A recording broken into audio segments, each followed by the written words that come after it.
تو حسن مرتضیٰ صاحب، ظاہر ہے شعیب شاہین صاحب یہ کہہ رہے ہیں کہ دوسری جانب سے بھی کوئی وہ پھول نہیں برسائے جاتے، بلکہ جس طرح کا ایکشن ہوتا ہے اسی طرح کا ری ایکشن ہوتا ہے۔ تو اب علی امین گنڈا پور صاحب، ظاہر ہے کہ وہ شاید لمٹس کراس کر کے بات کر رہے ہیں، ان کے الفاظ قابل اعتراض ہو سکتے ہیں، لیکن پھر ان کو اکسایا جا رہا ہے، انہیں زج کیا جا رہا ہے، انہیں پریشان کیوں کیا جا رہا ہے علی فیصل کریم کنڈی صاحب کی جانب سے؟ بہت شکریہ جی۔ دیکھیں، سب سے پہلے تو یہ ہے کہ جس طرح آپ نے فرمایا کہ ری ایکشن آئے، اگر پیپلز پارٹی کی جانب سے کسی وقت بھی ایسا کوئی ایکشن ہوا ہے جس کا یہ ری ایکشن ہے، تو شاید اس کی مثال تو نہیں مل سکتی جی۔ پاکستان پیپلز پارٹی نے تو ہمیشہ بڑا دل کیا ہے اور لوگوں کی تنقید بھی برداشت کی ہے، ان کا لہجہ بھی برداشت کیا ہے، اور آئندہ بھی کوشش ہوگی، کیونکہ ہماری یہ گرومنگ ہی نہیں ہے کہ ہم یہ لہجہ استعمال کریں۔ اگر وسائل کی بات ہو تو وسائل، اگر فیڈریشن کی طرف سے کوئی ان وسائل میں کمی ہے، اس کی وجہ سے لہجے میں یہ تلخی ہے، تو میرا نہیں خیال کہ پھر بھی یہ تلخی ہونی چاہیے۔ کیا جو زبان استعمال ہوئی ہے کسی صورت بھی وہ کسی جگہ پہ بھی قابل برداشت ہے؟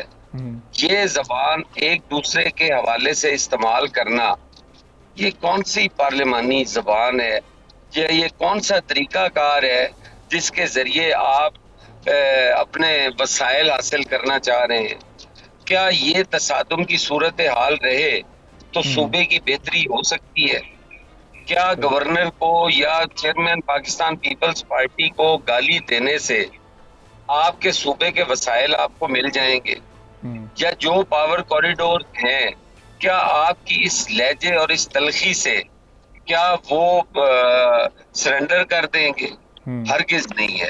یہ تو ہمارا سیاسی ماحول جو ہے اس کو مزید خراب کیا جا سکتا ہے، اور میں سمجھتا ہوں کہ یہ علی امین گنڈا پور صاحب کی زبان نہیں تھی، اس کے پیچھے کوئی اور چیزیں کار فرما ہیں جو اس قسم کا ماحول پیدا کر کے، جو تصادم کی فضا پیدا کر کے اس سسٹم کو ڈی ریل کرنا چاہتے ہیں، یا کسی تیسری قوت کو دعوت دی جا رہی ہے کہ وہ انٹروین کریں اور یہ کہیں کہ یہاں پہ سیاستدان جو ہیں وہ ناکام ہو گئے ہیں۔ اس سسٹم کو جس کے بنا پر آج یہ ساری گفتگو ہو رہی ہے، کیا پاکستان پیپلز پارٹی کی قربانیاں شامل نہیں ہیں؟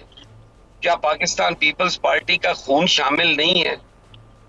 ٹھیک ہے، کس طرح ہم چپ کر کے بیٹھ جائیں اور یہ سوچتے رہیں کہ یہ سسٹم چلنا چاہیے؟ ٹھیک ہے، سبسکرائب کریں اور بیل دبائیں تاکہ کوئی خبر رہ نہ جائے۔